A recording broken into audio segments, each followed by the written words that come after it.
Masih di ujung pena.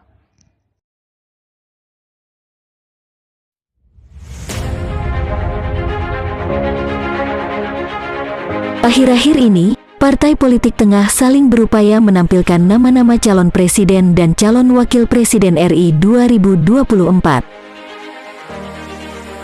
Begitupun dengan Partai Nasional Demokrat atau Nasdem. Selaku Ketua Umum Partai Nasdem, Surya Paloh pun memilih Anies Baswedan, mantan Gubernur DKI Jakarta sebagai capres yang diusungnya. Strategi Nasdem mengumumkan Capres 2024 tentu tak bisa dilepaskan dari Surya Paloh sebagai Ketua Umum Nasdem.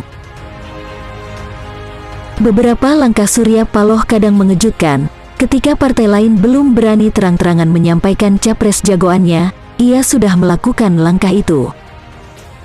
Jauh sebelum itu, pada 2014, Nasdem termasuk partai yang paling awal mengusung Jokowi sebagai capres saat itu.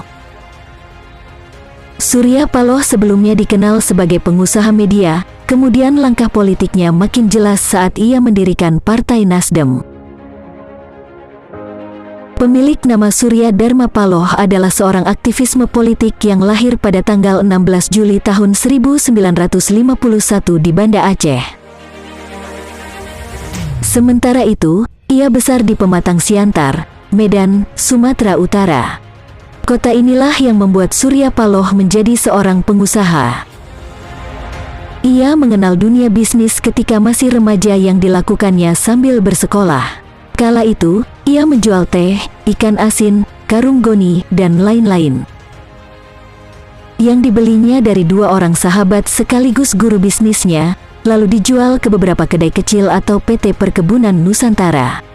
Di kota Medan pula, ia mendirikan perusahaan karoseri dan menjadi agen penjual mobil.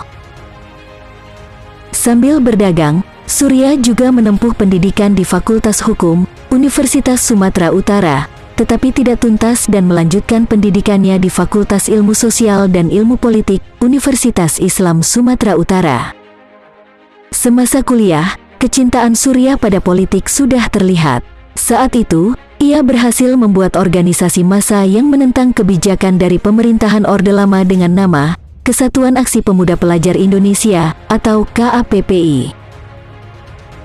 Namun, tidak bertahan lama, KAPPI harus bubar dan membuat Surya menjadi koordinator pemuda dan pelajar pada sekretariat bersama Golkar.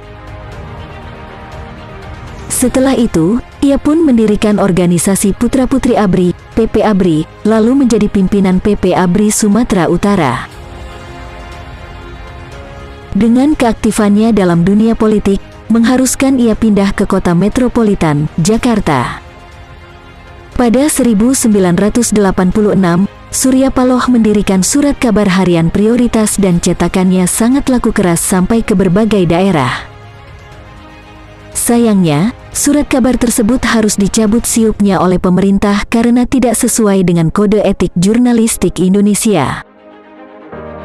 Kendati demikian, menurutnya bidan pers menjadi bisnis yang menarik sehingga ia memohon SIUPP baru, tetapi sudah 2 tahun tidak kunjung keluar.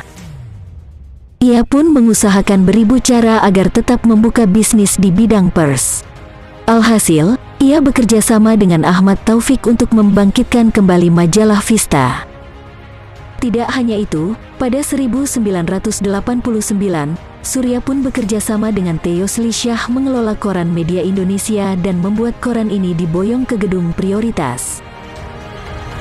Selain kedua media tersebut, Surya juga bekerja sama dalam menerbitkan 10 penerbitan media di daerah, antara lain Harian Aceh Pos, Harian Gala, Bandung, dan Harian Cahaya Siang, Manado. Dari tindakan yang banyak dilakukan oleh Surya Paloh untuk pers Indonesia, membuatnya diangkat sebagai pengusung kebebasan pers. Pers akhirnya berhasil memperoleh kebebasan yang hilang melalui Permenpan Nomor 1 Menpen 1984 dicabut oleh Menpen Yunus Yosfiah pada 1998, seperti dikutip dari peraturan.bpk.go.id. Kemudian, pada tanggal 18 November tahun 2000, Surya mengundang Presiden Abdurrahman Wahid atau Gus Dur untuk meresmikan pendirian Metro TV sebagai sebuah stasiun televisi berita pertama di Indonesia. Kemudian, tanggal 1 April tahun 2001 Metro TV melakukan siaran non-stop selama 24 jam setiap hari. Kehadiran Metro TV yang dibangun oleh Ketua Umum Partai Nasdem ini menjadi terobosan terbesar dalam dunia pertelevisian nasional. Berikut ini profil, biodata, fakta dan agama dari Surya Paloh.